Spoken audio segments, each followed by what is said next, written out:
प्रधानमंत्री नरेंद्र मोदी और सुब्रमण्यम स्वामी 2014 में सुब्रमण्यम स्वामी प्रधानमंत्री के तौर पर नरेंद्र मोदी के नाम को आगे लेकर पूरे इलेक्शन कैंपेन को देख रहे थे और बीजेपी में जब वो आए बीजेपी के सदस्य के तौर पर अपनी पार्टी को मर्ज किया और फिर सुब्रमण्यम स्वामी प्रधानमंत्री मोदी जब प्रधानमंत्री बनेंगे 2014 से पहले की स्थिति में सुब्रमण्यम स्वामी ये बता रहे थे देश को कि कितना भला हो जाएगा, कैसे चीज़ें बदलेंगी और किस तरह से देश में विकास होगा और मोदी ज़रूरी है, ये साबित करने में जुटे रहे सुब्रमण्यम स्वामी और बाबा रामदेव। ये दो ऐसे लोग थे जो बीजेपी में सीधे तौर पे शामिल नहीं थे, लेकिन फिर भी नरेंद्र मोदी के नाम पर सबसे ज़्यादा कैंपेन यही दो लोग कर रहे थे। हालांकि बहुत से और लोग भी थे, लेकिन इनके चेहरे सामने आते थे और ये खुलकर सपोर्ट कर रहे थे तब, जबकि बीजेपी में ये डिक्लेयर नहीं था कि नरेंद्र मोदी प्रधानमंत्री के तौर पर उम्मीदवार होंगे या चेहरा बनेंगे। तब से ये लोग कैंपेन कर रहे थे, लेकिन हालात बहुत कुछ बदलते गए पहले से दूसरे और तीसरे टेन्योर के आते आते।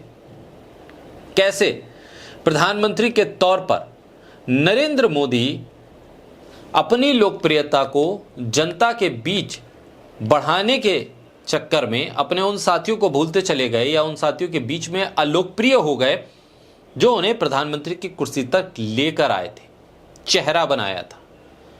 और ऐसे में सुब्रमण्यम स्वामी जैसे नेता सीधे तौर पर प्रधानमंत्री पर कई गंभीर आरोप लगाते हैं और उन आरोपों का जवाब ना तो प्रधानमंत्री देते हैं, ना पीएमओ देता है, ना सरकार की तरफ से दिया जाता है, ना ही संबंधित मंत्रालय की तरफ से कोई स्पष्टीकरण आता है, और ना ही आज तक सुब्रमण्यम स्वामी के इतने गंभीर आरोपों पर एक्स की तरफ से, यानी जो पहले ट्विटर था जो अब एक्स है, उसकी तरफ से कोई कार्रवाई की जाती है। ना सरकार कहती है कि इनके ट्वीट्स को हटाइए, क्योंकि इस पर इतने गंभीर आरोप लगा दिए नरेंद्र मोदी पर, चरित्र हरण तक के आरोप लगा दिए सुब्रमण्यम स्वामी ने, लेकिन तब भी सुब्रमण्यम स्वामी का एक भी ट्वीट हटाया नहीं गया, ना ही उन पर कोई जो एक्स की गाइडलाइन है उसकी अवहेलना की कोई जानकारी सामने आई।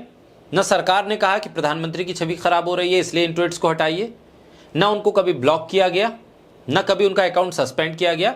जबकि अगर इसी कंटेंट को, इसी तरह के आरोपों को कोई आम नागरिक, कोई दूसरी पार्टी का नेता अगर लिख भर दे, इसको कोड भी कर दे, तो भी जो सोशल मीडिया के गाइडलाइन है एक्स पर, वो तुरंत अप्लाई कर दी जाती।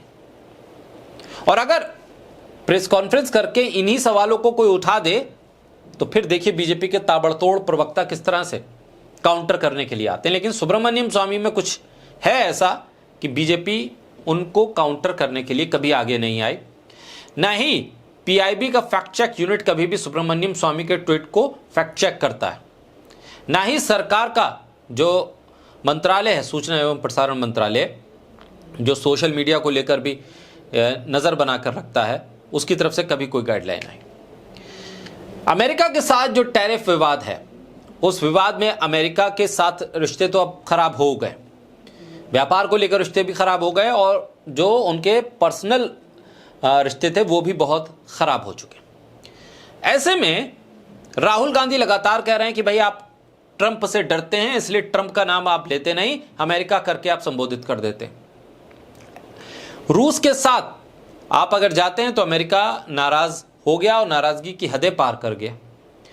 चीन के साथ आप लाल आंखें दिखाने की बात करते हैं, चीन को लेकर बीजेपी के ही सांसद बताते हैं कि कैसे उसने अरुणाचल में कब्जा कर रखा है, लद्दाख के लोग बताते हैं कि कैसे चीन अंदर तक आ गया है।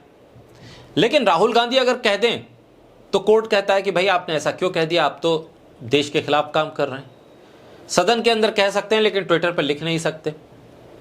इस सब के बीच सवाल यह है कि लाल आंखें दिखाने की बात खुद प्रधानमंत्री ने कही थी, उसका क्या हुआ? सुब्रमण्यम स्वामी का एक ट्वीट सामने आया है। सुब्रमण्यम स्वामी के इस ट्वीट में प्रधानमंत्री नरेंद्र मोदी के चीन के साथ बातचीत के बारे में कुछ गंभीर आरोप लगाए गए हैं। उन्होंने पहले लिखा क्या? उन्होंने लिखा Modi postering before China is distress for Bharat माता।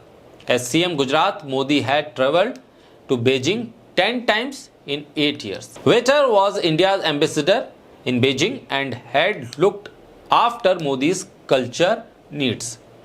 As PM Modi has given 40-60 square kilometers of undisputed land to China, yet today Xi Jinping despises Modi but has warm relation with Pakistan. Are we Indians safe now? दावा किया जा रहा है सुब्रमण्यम स्वामी की तरफ से। उसमें पहला दावा यह है कि गुजरात के मुख्यमंत्री के रूप में मोदी की बीजिंग यात्रा हुई है। इसमें गुजरात के मुख्यमंत्री के तौर पर नरेंद्र मोदी ने 8 सालों में बीजिंग की 10 यात्राएं की। ये क्यों हुई, किस वजह से हुई, इस पर सवाल सुब्रमण्यम स्वामी लगातार उठा रहे हैं। उन्होंने कहा कि भारत के राजदूत के बारे में भी आरोप लगाया। उन्होंने लिखा कि भारत के बीजिंग में राजदूत ने मोदी की सांस्कृतिक जरूरतों का ध्यान रखा। ये सांस्कृतिक जरूरतें क्या हैं, ये भी गोपनीय है। एक और दावा किया उन्होंने इस ट्वीट में कि लद्दाख में जमीन ट्रांसफर कर दी गई।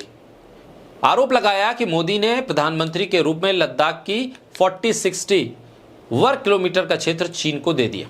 एक और बात सुब्रमण्यम स्वामी ने अपने ट्वीट में लिखी। उन्होंने लिखा कि शी जिनपिंग के मोदी और पाकिस्तान के साथ संबंध किस तरह के। ट्वीट में दावा किया गया है कि शी जिनपिंग मोदी को नापसंद करते हैं, लेकिन पाकिस्तान के साथ गर्मजोशी वाले संबंध हैं, फिर भी हमने जमीन दे दी। ये सुब्रमण्यम स्वामी के ट्वीट हैं, सुब्रमण्यम स्वामी के दावे हैं, उनके हवाले से हम इस खबर को आप तक पहुंचा रहे हैं। चीन को लेकर सुब्रमण्यम स्वामी जो प्रधानमंत्री मोदी को टारगेट कर रहे हैं या उनको लेकर जो आरोप लगा रहे हैं, वो कितने सच्चे हैं और इस पे कितना दम है, इस पे सुब्रमण्यम स्वामी या सरकार वही स्पष्टीकरण दे सकते हैं। लेकिन अमेरिका के साथ जो तनातनी है उस बीच में अभी उम्मीद चीन से ही है कि जहां से हम व्यापार को बढ़ा सकते हैं। ऐसे में सुब्रमण्यम स्वामी चीन को लेकर प्रधानमंत्री मोदी पर जो आरोप लगा रहे हैं, उससे आने वाले वक्त में एक और सियासी बखेड़ा खड़ा हो सकता है।